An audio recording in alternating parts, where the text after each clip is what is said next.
Os cumprimento com a paz do Senhor Jesus. Livro do Gênesis, capítulo 31. Livro do Gênesis, capítulo de número 31. Nós vamos ler o versículo de número 12 e o versículo de número 13. Se o Jacó não fosse contumaz, nós só iríamos ler Gênesis 31. Mas ele nos fez ler também depois Gênesis 35. Enquanto você procura, quero agradecer a Deus pela sua benevolência de permitir que eu pudesse contribuir mais um ano neste congresso significativo e tão relevante, não só no Brasil, mas em todo o mundo, que é os Gideões Missionários da Última Hora. Sendo assim, pastor presidente Gilmar Miguel, Deus abençoe pela confiança mais um ano. Irmã Maria Inês, Deus abençoe, vice-presidente pastor Adriano. Deixe também a paz para a irmã Roberta.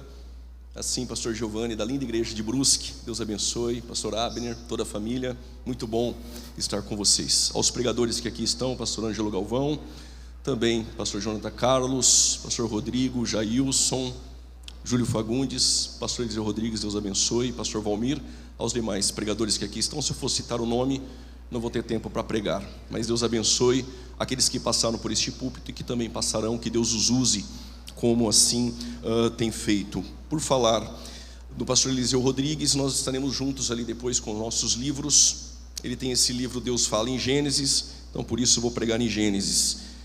E se quiser adquirir nossos livros, estaremos ali fora, no mesmo local de ontem. Eu trouxe somente este livro, que é a Casa do Descalçado, que é a Cristologia, no livro de Ruth.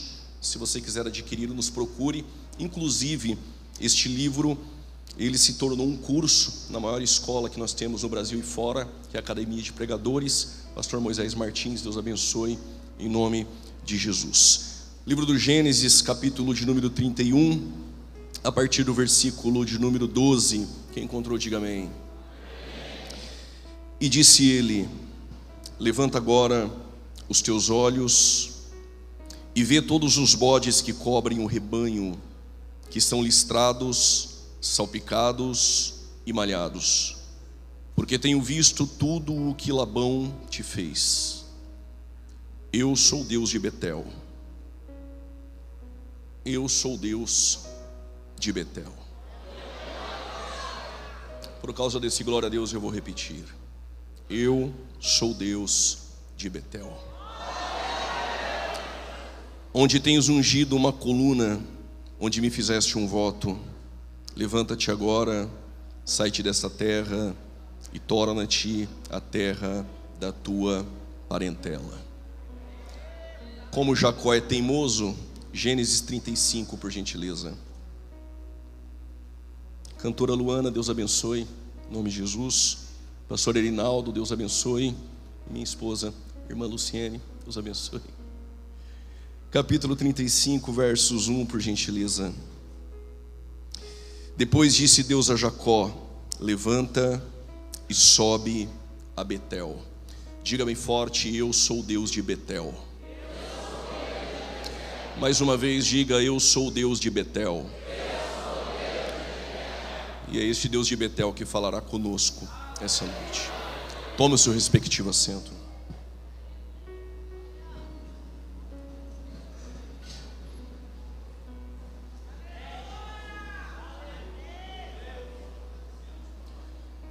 Falar sobre a vida dos patriarcas é extrair lições daqueles que abrilhantaram as Escrituras.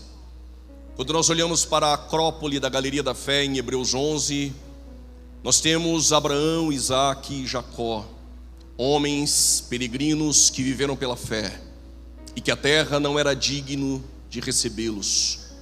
Esses homens nos trouxeram lições extraordinárias. E entre centenas dessas lições, eu pude extrair 3 delas. Primeiro, estes homens aprenderam a lidar com o tempo. Depois eles aprenderam a lidar com as mudanças. E depois eles passaram a conhecer o Deus que trabalha em meio às improbabilidades. Eles aprenderam o desafio do tempo. Eles aprenderam o desafio das mudanças. E eles passaram no decorrer de uma história e caminhada de fé a conhecer melhor o Deus que trabalha em meio às improbabilidades. e porque eles tiveram que lidar com o tempo. Porque Abraão, quando recebeu a promessa, ele esperou 25 anos para ter o seu filho. Jacó esperou 14 anos para ter as 2 esposas. E José esperou um pouco mais de 20 anos para se reconciliar com seus irmãos. A pergunta é: por que Deus fez Abraão esperar 25 anos? Se ele tivesse um filho quando ele tinha 80, ele iria dizer: foi eu. Se ele tivesse um filho com 85, ele iria dizer: foi eu. Se tivesse com 90, ele iria dizer: foi eu. Se tivesse com 95, quem sabe, ele iria dizer: foi eu. Mas Paulo, escrevendo à igreja de Roma, no capítulo 4, versos de número 19, entendendo que Abraão creu contra a esperança, diz Paulo: Deus esperou Abraão ser da idade de 100 anos e estar com o corpo amortecido. Com 80 é você, Abraão. Com 90 é você, Abraão. Com 100 anos só dá para olhar para dentro de si e dizer: não posso. É aí que ele olha para o céu e entende. É este momento que Deus entra para dizer: eu posso, eu posso, eu posso, eu irei fazer. Porque 25 anos se passam. É Deus esperando esgotar todas as possibilidades humanas para entrar na tua história e você saber que foi Ele, não é você, foi Ele. Não é porque você canta bem, não é porque você prega bem, é porque foi Ele quem fez. Mas o Jacó espera 14 anos e eu perguntei: será que era Deus querendo esgotar as possibilidades de Jacó? Claro que não. É porque Jacó enganou seu pai, enganou seu irmão. E 14 anos serviram para lapidar o caráter de Jacó. Deus trará respostas a nós essa noite. Este tempo talvez é para Deus lapidar o teu caráter dentro dele e forjar um caráter mais forte. Mas 20 anos se passaram e José esperou todo este tempo para se reconciliar com seus irmãos.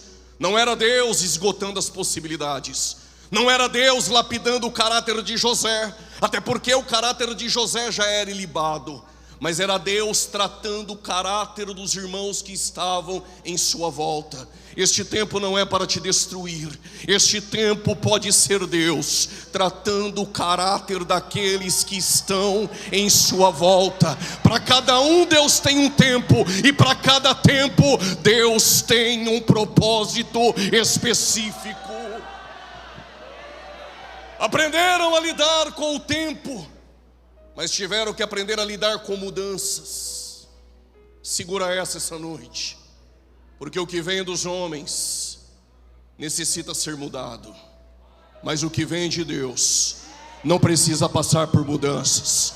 Por causa desse glória a Deus, essa mão levantada, eu vou repetir: o que vem dos homens precisa passar por mudanças, o que vem de Deus não necessita ser mudado.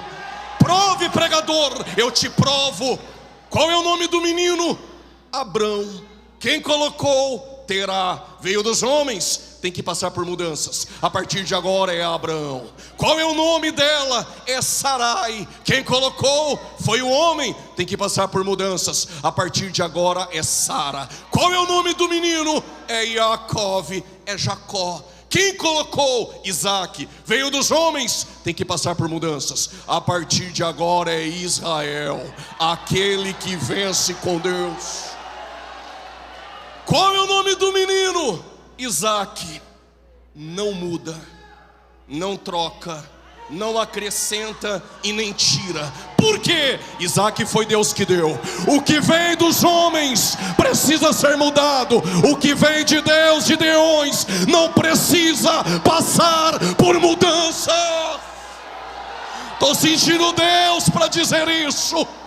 Não precisa pintar a tua igreja, não precisa acender a luz ou apagar, não precisa de fumaça. O que vem de Deus é a palavra, é a palavra. Passa pregadores, passa governadores, passam artistas, mas a palavra de Deus permanece, permanece, permanece, permanece, porque é eterna.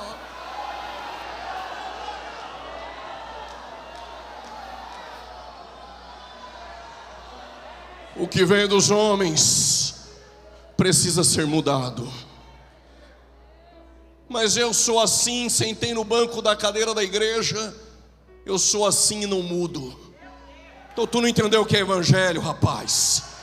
Evangelho não muda adversidades, evangelho transforma pessoas. Vou repetir, não estou pregando esse evangelho mercantilista, vem como você é e fica como está. Estou te dizendo, evangelho não falsificado, de verdade, puro e genuíno, transforma caráter, ele muda, ele transforma.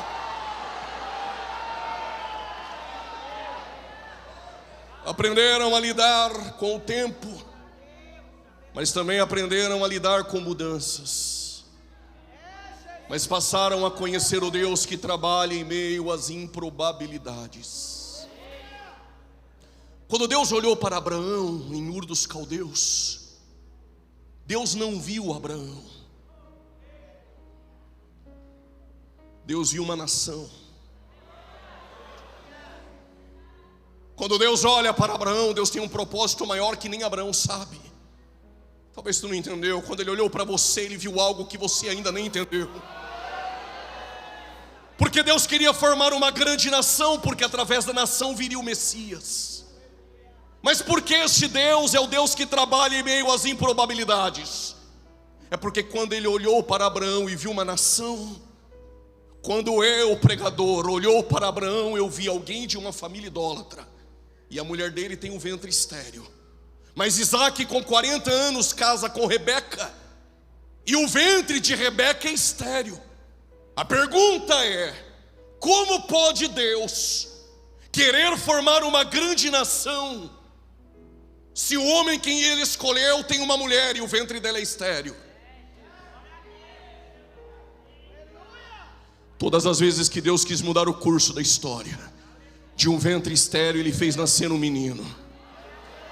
Eu vou repetir, todas as vezes que Deus quis mudar o curso da história, de um ventre estéril ele fez nascer um menino. Prove, quando ele precisava formar uma grande nação, do ventre estéril de Sara, esposa de Abraão, nasceu Isaac. Quando ele precisava do desdobramento dessa nação, do ventre estéril de Rebeca, esposa de Isaac, nasceu Jacó. Quando ele precisava de um avivamento em Israel, do ventre estéril de Ana, esposa de Eucana, nasceu Samuel. Quando ele precisava de um libertador na tribo de Dan, esposa de Manoá, estéril, nasceu Sansão. Quando ele precisava de uma voz para clamar o deserto, do ventre estéril de Isabel, esposa de Zacarias, nasceu João Batista.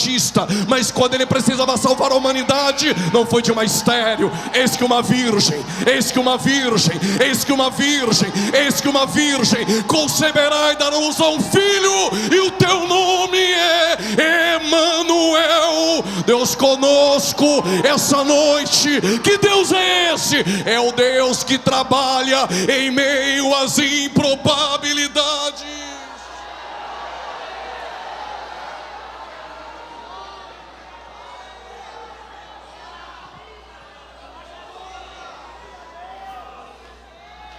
Tem uns aí que assistiu 30 vídeos no YouTube, já virou teólogo, não levanta a mão para dar glória de jeito nenhum. Deixa eu dar uns motivos para você dar glória. Gênesis 14, versos 22. Abraão levantou as suas mãos ao possuidor dos céus e da terra. Segunda Crônicas capítulo 6 versículo 12. Salomão diante do templo levantou as suas mãos. Neemias capítulo 8 verso 6. Neemias levantou as suas mãos. Esdras capítulo 9 versos de número 5. No sacrifício da tarde levantarei as minhas mãos. Êxodo capítulo 17 versos 11: enquanto Moisés ficava, igual esse crente aí do teu lado, com a mão baixada, e não levantava de jeito nenhum, perdia a batalha. Mas quando levantava, eu já tinha pulado da cadeira, mas quando levantava, Salmo 141, versos 2, diz o salmista: levantarei as minhas mãos para bendizer ao Senhor. Levantarei as minhas mãos para bendizer ao Senhor.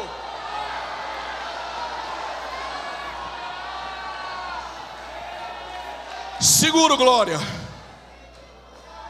Eu tenho certeza, não é revelação não. Ele está aí no nosso meio, tipo presbiteriano, pensando assim: esse negócio de levantar as mãos é coisa de pentecostal e coisa de homem. Só deu texto de homens na Bíblia. Então segura essa. Deuteronômio, capítulo 32. Segura. Versos 39. Vede agora que não há um outro Deus como eu. Eu mato, eu faço viver, eu firo, eu curo. Versos 40, diz o Senhor: no 39º congresso de Gideões, levantarei as minhas mãos. Quer ficar com ela baixada? Fica. O Senhor disse: levantarei as minhas mãos. E camandoraço. Estou sentindo a presença dEle. Oh, aleluia.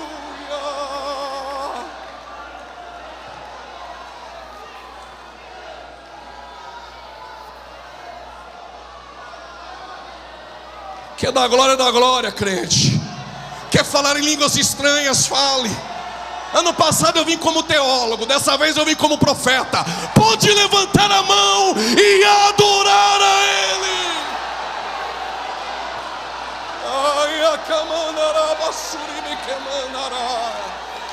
Deixa esse engomadinho do teu lado, fica com a mão baixada. Levanta tuas mãos e adore a Ele. E camanchoraço. Preciso caminhar. Isaac, com 40 anos, ele orou e Rebeca vai ter um filho. Segura. Ele orou para ter um filho. Deus deu 2 nações. Eu ouvi um glória a Deus ali, vou repetir. Não sou motivado a isso, mas vou repetir. Ele orou para ter um filho, mas Deus é poderoso. Mas Deus é poderoso para fazer muito mais além. Pediu um filho e Deus deu 2 nações. O primeiro que nasce é Esaú, e depois Jacó. Deus disse: o maior servirá ao menor. Glórias vai dar daqui a pouco. Só que diz o texto que Isaac amava mais o Esaú do que Jacó. O Esaú é da caça, o Jacó é caseiro. Estou sentindo Deus para dizer isso. O Isaac gosta mais do Esaú, mas as preferências dos homens nem sempre é a escolha de Deus. Vou repetir: a preferência dos homens nem sempre é a escolha de Deus. Estou pregando para quem não está na lista agora. O Isaac amava mais o Esaú. Aí Paulo, escrevendo aos Romanos capítulo 9, ele diz que não é pelas obras, mas é por quem chama. Segura aí. Enquanto Isaac amava mais o Esaú, diz Paulo, Deus amava mais o Jacó. Porque a preferência dos homens nem sempre é a escolha de Deus. Estamos falando de nações. E para brilhantar o que eu estou lhe dizendo, ainda dentro do período patriarcal, conheci uma mulher que teve 2 camas, 5 certidões de casamento. 2 certidões de casamento Tamar teve. Esteve na cama de Er, depois na cama de Onã, rejeitada pelos filhos de Judá. Judá olhou para ela e disse: espera Selá crescer, e lhe darei como esposo. Porque Deus matou Er, e depois Deus matou Onã. E por que Deus matou Onã? Porque quando Deus olhou para Tamar, Ele não viu Tamar, Ele viu por onde a semente do Messias, do Gênesis 3,15, iria percorrer. Só que o Er e o Onã não engravidavam Tamar. E o Onã, por não querer dar continuidade à geração de Er, ele disse: vou pegar o meu sêmen e vou jogar fora. Eu ainda conheço obreiros assim. Se não é o nome dele que está, ele boicota. Se ele não está na lista, ele está torcendo e fazendo figuinha para os gideões dar errado. Não abriu a boca para dar glória, porque não é ele que está pregando. A síndrome de Onã percorre nossos púlpitos, mas os céus me trouxe para dizer: quando você não é preferência dos homens, mas é chamado por Deus, quanto mais torce para dar errado, mais Deus está usando. Quanto mais aumenta a pressão, mais a unção de Deus sobre a tua vida. Mas é sobre isso que eu quero falar. Tamar, Judá está subindo por Tima. Ela falou: estou indo lá. Se vestiu de prostituta cultual e ficou esperando o homem. Quando Judá passa, avistou Tamar, não percebeu que era tua nora. Se deita com ela, mas como garantia, elementos significativos dentro do contexto patriarcal: selo, lenço e cajado. Não é essa história que eu vou pregar. 3 meses depois disseram a Judá: tua nora está grávida. Sabe o que Judá disse? Acende a fogueira e vamos queimar. Qual é o problema? Tem gente querendo te queimar, mas é mais queimado do que você. Vamos deixar isso aqui para outro dia. Agora ela está com quase 9 meses. Quantos meses? As parteiras estão do lado de fora, e a parteira carrega um fio na mão. Este fio é uma fita. E por que a fita? O que nascer primeiro, a parteira já entendeu que lá dentro tem 2. Como saber quem é o primogênito? O primeiro que sair, põe a fita. Do lado de dentro tem Pérez e Zerá. Do lado de fora, as parteiras. O que sair primeiro, põe a fita. Abra um parênteses. Tem coisas que Deus estabelece que não muda o homem.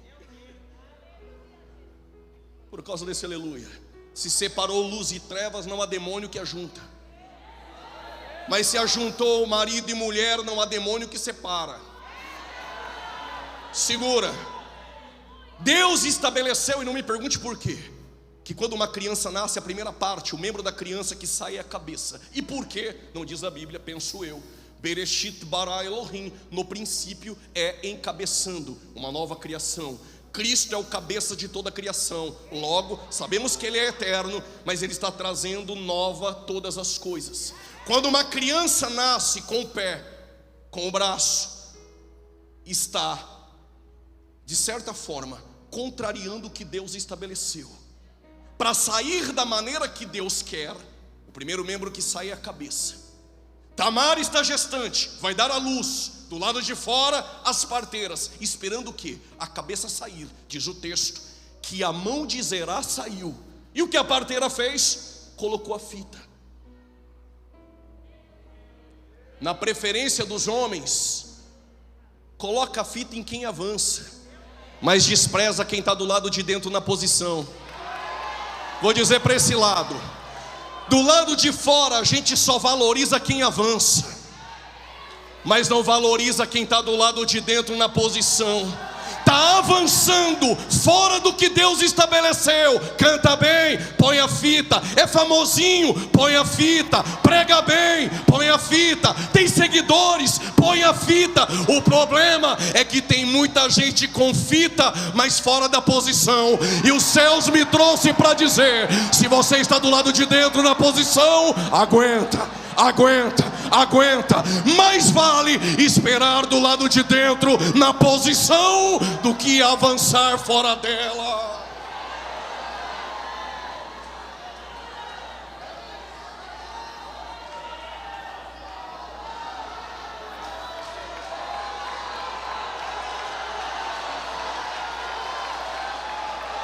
Eu sei porque você levantou e está dando glória, porque é um conflito no ambiente do lado de dentro. Eu sei porque você levantou e está com os olhos cheios de lágrimas. É porque tu está perguntando: será que eu saio da posição e entro no mercadinho gospel, ou eu fico do lado de dentro na posição? Os céus me trouxe para dizer: fica do lado de dentro na posição. Deus não te chamou para simplesmente você frequentar show. Deus te chamou para altares, Luana. Sabe por que não aconteceu ainda? Porque Deus te chamou para altares. Deixa quem quer sair fora da posição, e você aguenta. Deus vai movimentar o ambiente do lado de dentro. Pega essa palavra, se quiser, é profético. Deus vai movimentar o ambiente do lado de dentro. Vou repetir: Deus vai movimentar o ambiente do lado de dentro.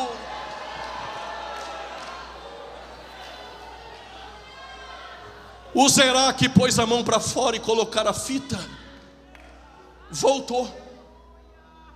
Porque quem avança fora da posição até pega,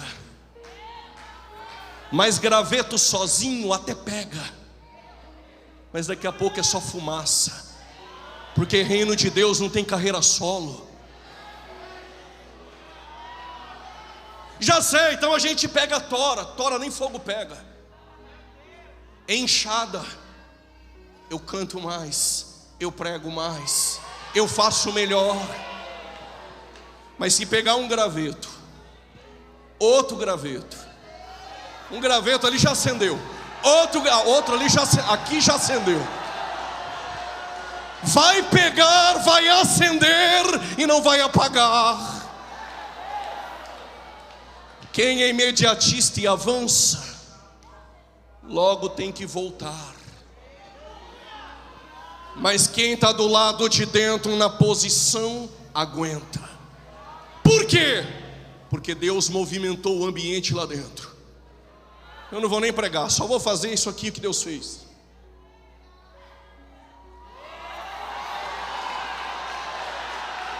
Não precisa cutucar ninguém, nem falar para 2 ou 3. Vou repetir para esse lado aqui: é o que Deus vai fazer no ambiente do lado de dentro.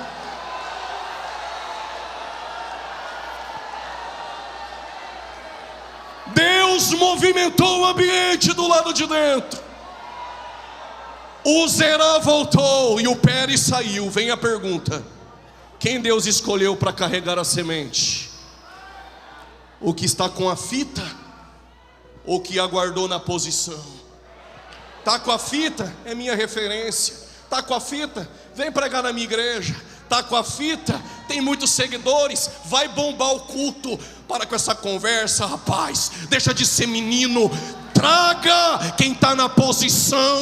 Coloque quem está na posição.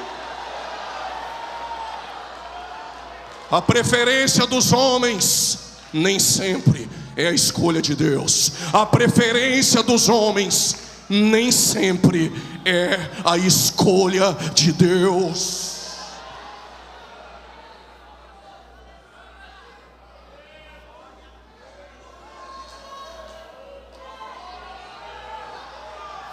Estou esperando você entender.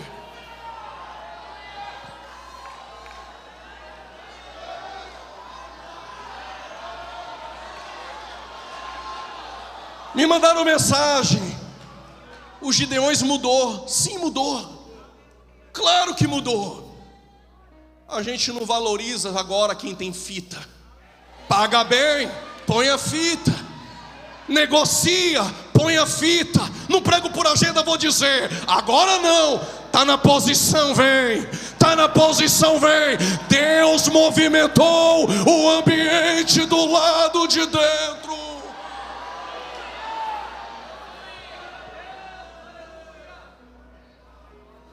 O Esaú cresce no mesmo ambiente que Jacó.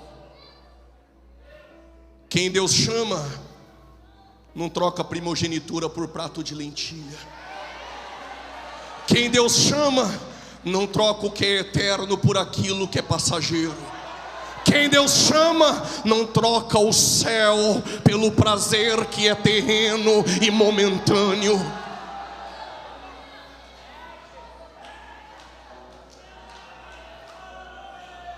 Tira as crianças da sala. Talvez nem todo mundo está pronto para esse tipo de conversa, mas eu vou repetir num alto e bom som. A preferência dos homens estão acabando. Deus está levantando aqueles que Ele escolheu. Vou repetir, Deus está escolhendo e colocando aqueles que Ele escolheu.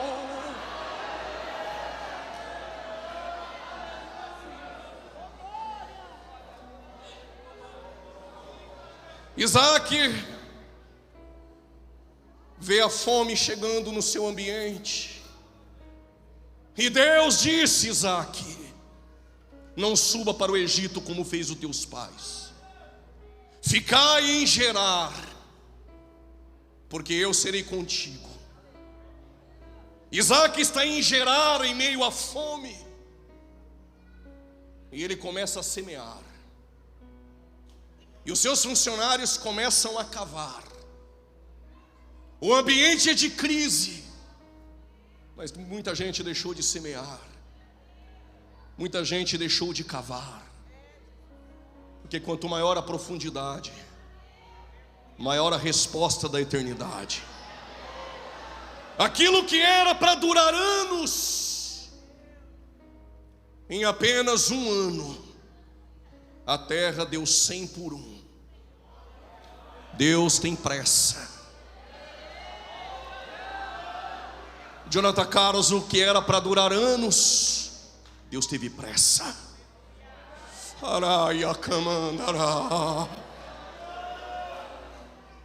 Mas por que há tantos anos? E ali, pouquinhos anos e Deus já fez.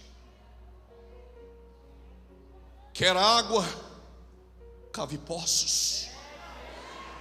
Quer sombra, plante árvores. Não fica pensando que ficar bajulando o pregador ou quem tem azeite acende lamparina, acende não. Não adianta negociar a agenda. Não adianta querer estar do lado e formar panelinha. Sabe por quê? Porque se andar com quem tem azeite, acendesse lamparina, não tinha 5 loucas. Carregue você o seu próprio, não sei se você entendeu. Carregue você o seu próprio azeite. Se Deus te chamou, semeie, cave poços. Deus vai fazer até no ambiente de crise. Isaac cresceu. Gerar não pôde conter o crescimento de Isaac. Se tornou poderoso porque Deus era com ele. E pediram para Isaac ir embora. Guarde isso no seu coração. Eu disse que Deus tinha respostas. E outra resposta de Deus para as nossas vidas é: esse ambiente não pode conter o teu crescimento. Não é o ambiente, é aonde você cava. E o Deus que faz jorrar água. Isaac vai para o vale. Quando eu li o texto a primeira vez, novo convertido, eu pensei: agora acabou. não é o ambiente. Está no vale ou está no monte? Se a promessa está contigo, somente cave. Por causa desse glória, irmã. Mas não tente inovar, querer cavar outros poços. Cave aonde os nossos pais cavaram. Está querendo inovar, né, rapaz? Cave aonde a outra geração cavou. Ninguém queria saber de poço nem de água, foi só cavar, e até jorrar água eles vêm. Isaac disse: o poço vai se chamar Eseque, poço da contenda. Fica aí, eu vou cavar aqui. Quem é peregrino não briga por lugar, por agenda, por espaço. Se eu estou com Deus, eu cavo aqui. Se cavo no vale, cavo no monte. Cavou de novo, deu água. Vieram, brigaram com ele com ódio. O poço vai se chamar Sitna, poço da briga, poço do ódio. É só sair água, eles vêm. Enquanto era deserto, terra seca, não apareceu um. Tinha gente até falando que não ia dar certo, pastor Gilmar. Será que o povo vai vir? Cavamos, deu água. Cavamos, deu água. Pode vir ainda alguma coisa boa de Nazaré. Vem ver, vem ver. Está saindo água, porque o dono da fonte está essa noite em nosso meio.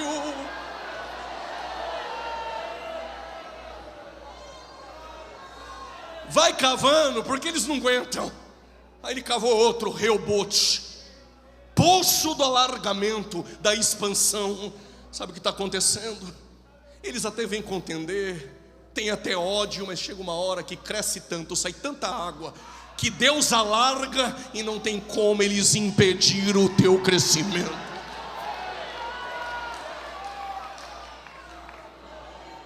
Por causa desse aleluia, irmã. Aí ele foi para Berseba. Sabe o segredo do Isaac? Não é só cavar, é reconhecer que quem dá água é Deus. Levantou logo um altar.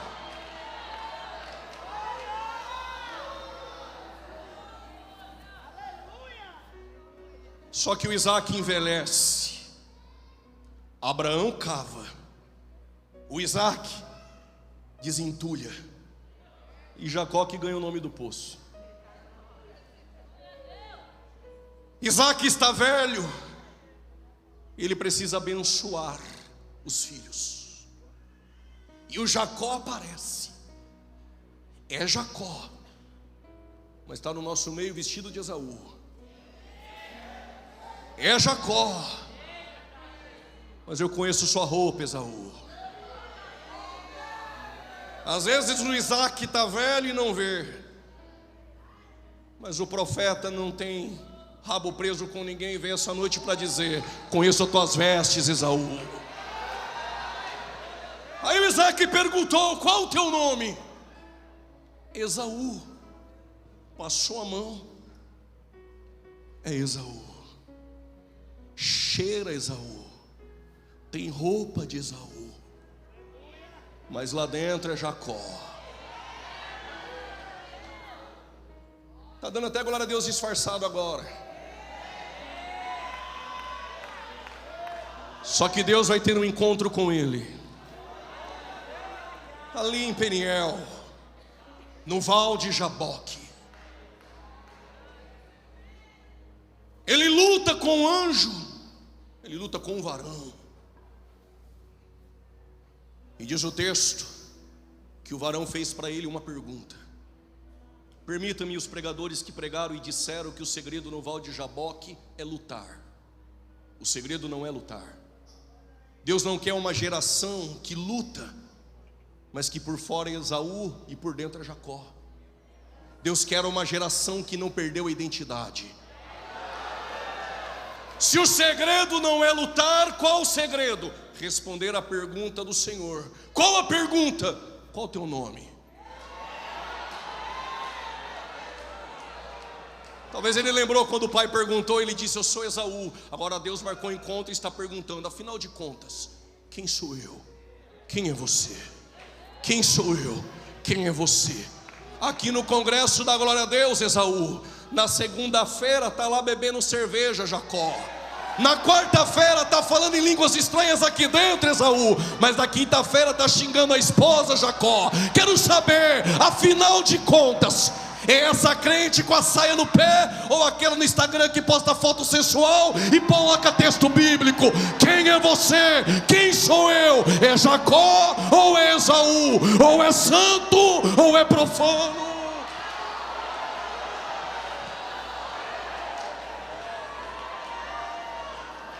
Você podia ter vindo na quinta.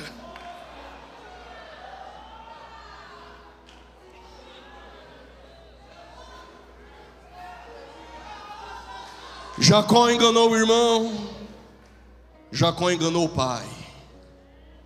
E agora o pai e a mãe dão um conselho para Jacó. Toda atenção é pouca. Qual o conselho? Vou parafrasear: como tu engana o irmão, engana o pai. Não é melhor você pegar suas coisas e ir para Padã Arã, vai para a casa de Labão? Jacó saiu. Só que Jacó saiu duro. Permita-me parafrasear: sem R$1 no bolso. Quando ele olhava para trás, fracasso. Quando ele olhava para frente, sem perspectiva. Um enganador. Quando ele chegou, passando de Berseba, em uma região por nome Luz, cansado, Jacó foi dormir, sem R$1 no bolso. Não tinha R$1 para pagar um Uber. Daqui a pouco tu vai entender. Não tinha um terno para pôr. Pelo amor de Deus, faz uma agenda. Só tinha uma pedra. Colocou de travesseiro. E Deus em sonhos, o Deus de Abraão, o Deus de Isaac, apareceu para ele em sonhos e ele viu uma escada. A escada alcançava os céus e a base da escada, a terra. E anjos subiam e desciam sobre a escada. E diz o texto: e perto estava o Senhor. Quando ele acorda, Deus disse: eu sou o Deus dos teus pais. Essa terra que tu deitou, te darei por herança. E sabe o que Jacó fez? Esse aqui não é um outro lugar. Quão terrível é! Isso aqui é a casa de Deus. Aí o que Jacó fez? Não vai mais se chamar Luz, vai se chamar Betel. Porque foi aqui, quando eu só tinha uma pedra e não tinha nada, Deus me apareceu. E sabe o que Jacó fez? Senhor, eu faço um voto. Tu lembra desse dia, né, irmã? Se o Senhor for comigo, se o Senhor me der vestes, se o Senhor me der pão, se o Senhor me trazer segurança, eu honrarei o teu nome. Eu vou dar o dízimo, não vou faltar um culto. Chego 10 minutos antes e vou orar, só saio depois da bênção. Ah, se o Senhor fizer isso na minha vida, me colocar para pregar no Brasil, ah, Senhor, eu vou te honrar. Está feito, Jacó. Jacó chega na casa de Labão, e na casa de Labão ele começa a prosperar. Labão não se preocupa enquanto Jacó cresce. Mas quando ele percebeu que Jacó cresceu mais do que ele.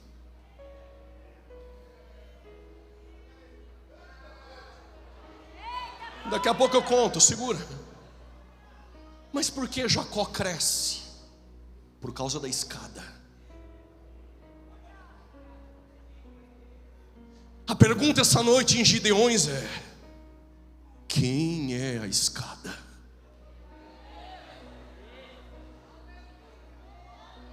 Quem é a escada? Está vindo um rapaz. Aí ele diz: vejo um israelita que não há dolo. E é? De onde o Senhor me conhece? Antes que Filipe te chamasse, eu te vi lá debaixo da figueira. O Senhor é o Rei de Israel. O Senhor é o Rei dos reis. Só porque eu te vi, tu me chama de rei? Eu tenho uma boa notícia para te dar, Natanael. Em breve os seus olhos verão coisas maiores do que essa. Vou abrir um parênteses. Tu vai ver uma escada, o céu aberto e os anjos subindo e descendo, subindo e descendo sobre o Filho do Homem. Quem é a escada? É Ele que traz os céus para tocar na terra. É Ele que mediou os nossos pecados. É Ele que nos traz Deus na terra e reconcilia o pecador. Essa escada que nos leva à eternidade está aqui essa noite.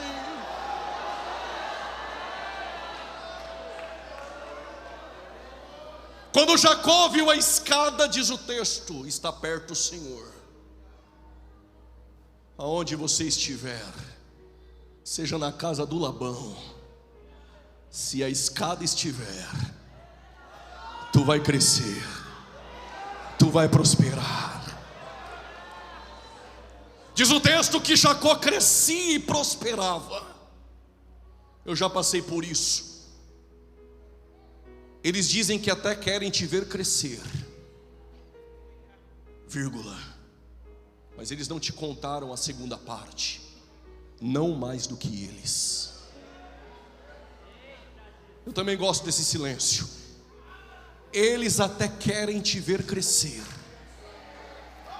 Aí dá até tapinha nas costas. Foi boa a mensagem, mas no dia que tu crescer mais do que eles, diz o texto que o olhar de Labão não era mais como antes. Dá uma olhadinha para eles quando tu prega. Dá uma olhadinha para o olhar de Labão quando Deus te usa. Dá uma olhada no semblante de Caim quando Abel oferece. Talvez ele até disfarçou agora. Dá uma olhadinha para ele quando Deus te enche da unção, quando Deus te enche da presença. O semblante deles mudam.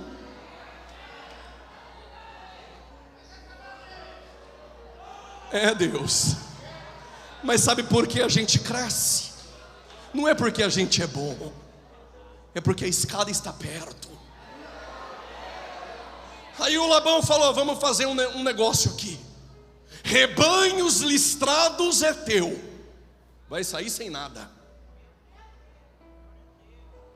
Diz o texto que os rebanhos listrados se multiplicavam. Sabe por quê, Jacó? Porque o que é teu tem marcas. Sabe por quê, pastor Eliseu? Deus confirmou a mensagem. Porque a palavra tem marcas.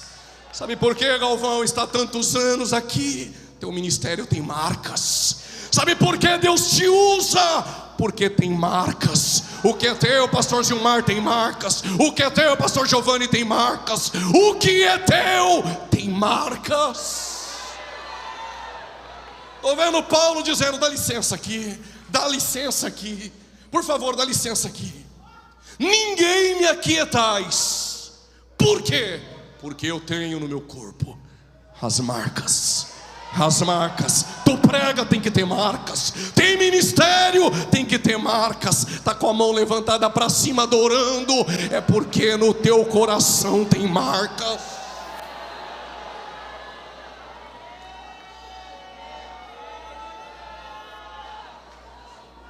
Me aguentam mais 10 minutos, diga amém.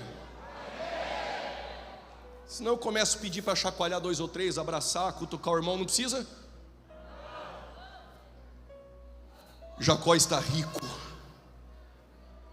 Jacó saiu da casa de Labão, rico. Só que agora o Jacó esqueceu da época da pedra que ele dormia. Agora ele está cheio de agendas. Agora, aquela igrejinha que ele ligava lá para o pastor pedindo uma agenda na terça, agora o pastor liga para ele, tem que falar com o assessor dele. Lembra quando tu só tinha um terno? Agora tem 10, né, Jacó? Só tinha um vestido, né, irmã? Cada semana postam no Instagram diferente um do outro. Lembra, Jacó, quando tu vinha para os Gideões de carona?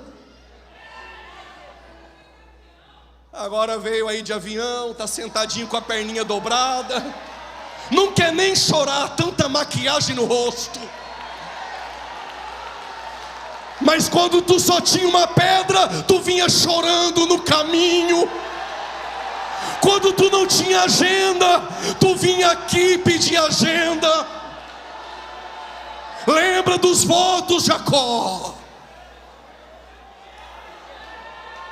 Implorava uma oportunidade nos ministérios. Agora liga para ele, só vou se for 5.000 por noite. Te conheço, Jacó.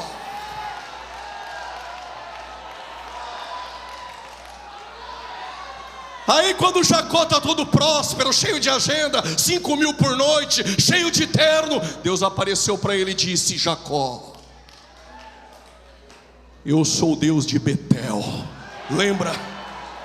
Eu vou repetir: o Deus de Betel está aqui essa noite para te dizer: te conheci quando tu só tinha uma pedra e um azeite. Agora tu esqueceu, né, Jacó? Eu fiz a minha parte, estou esperando a tua. Cadê você, Jacó? O Deus de Betel está entre nós.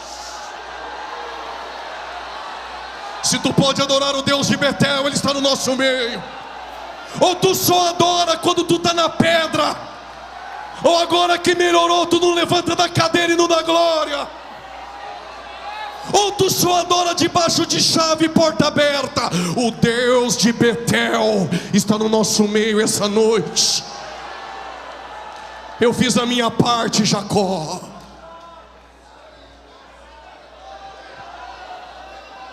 Mandava mensagem para ele, ele respondia na hora. Agora, se quiser, no ar-condicionado, marca com o meu assessor. Vai tirar foto com ele, está tão artista que despreza os irmãos. Vai buscar ele no aeroporto, ele joga as malas no obreiro, carrega minhas malas. Eu te conheço, Jacó. Quando tu só tinha uma pedra e implorava para Deus fazer, agora eu fiz, Jacó. Eu sou o Deus de Betel. Levanta, Jacó, e volte a ser quem você era. Eu fiz a minha parte, Jacó. Estou esperando a tua. Estou esperando a tua, Jacó. No hino da harpa já estava chorando. O pregador pregava um monte de heresia, ele chorava e falava em línguas.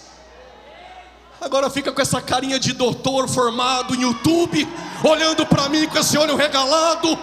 Deixa eu te dizer uma coisa, eu te conheço quando tu só tinha uma pedra.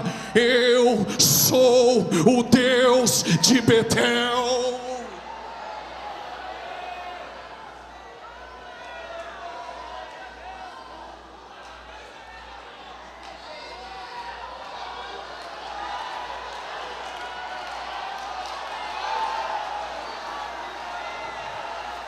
Quer ficar aí sentado, fica. O Deus de Betel está na casa.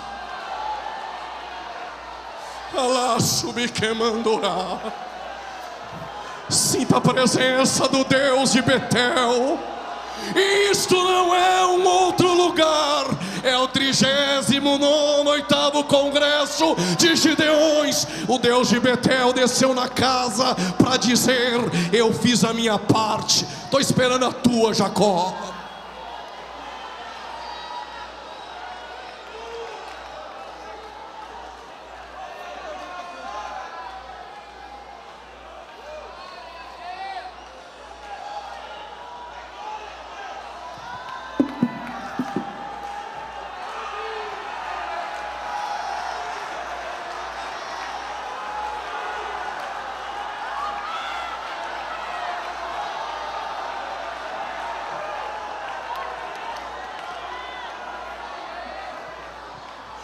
O Deus de Betel está em nosso meio essa noite.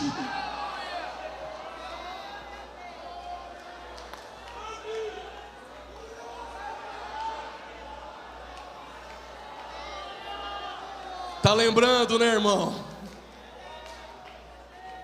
Quando o seu sapato tinha 2 furos embaixo? Lembra quando tu pregava e suava? Agora tá aí todo apertadinho, essa calcinha apertada, esse sapatinho sem meia, esse cabelinho de cantor de pagode dos anos 90, esse anel comprado na Pajé para impressionar quem aqui?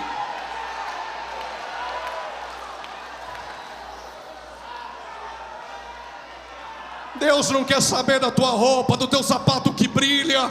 Deus não quer saber do teu cabelinho, das agendas abertas. Deus quer saber se o Deus de Betel entrou na tua vida.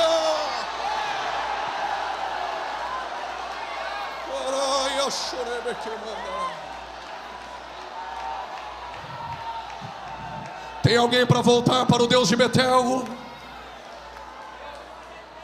Tem alguém que quer se retratar com o Deus de Betel? Vem. Pregador, o Deus de Betel fez a parte dele, e eu estou devendo a minha. Lembra? Você fez votos. Eu fiz a minha parte, Jacó. Estou te esperando aqui na frente. O Deus de Betel te chama essa noite. Cadê você? Vem logo. Vem logo. O Espírito Santo te chama. Você pela internet que me ouve, se você está em débito, se você é daqueles que só adorava quando tinha uma pedra e esqueceu do Deus de Betel, Ele está te chamando aqui na frente. Cadê você? Isso, vem. Cadê você? Ele está te chamando, vem. Mas vem correndo. Vem, vem com pressa. Isso, vem. Ele quer mudar o teu ministério. Ele quer transformar a tua vida e mudar a tua história. Aonde está você? O Deus de Betel te chama. Ele te chama essa noite. Isso, vem. O Deus de Betel te chama.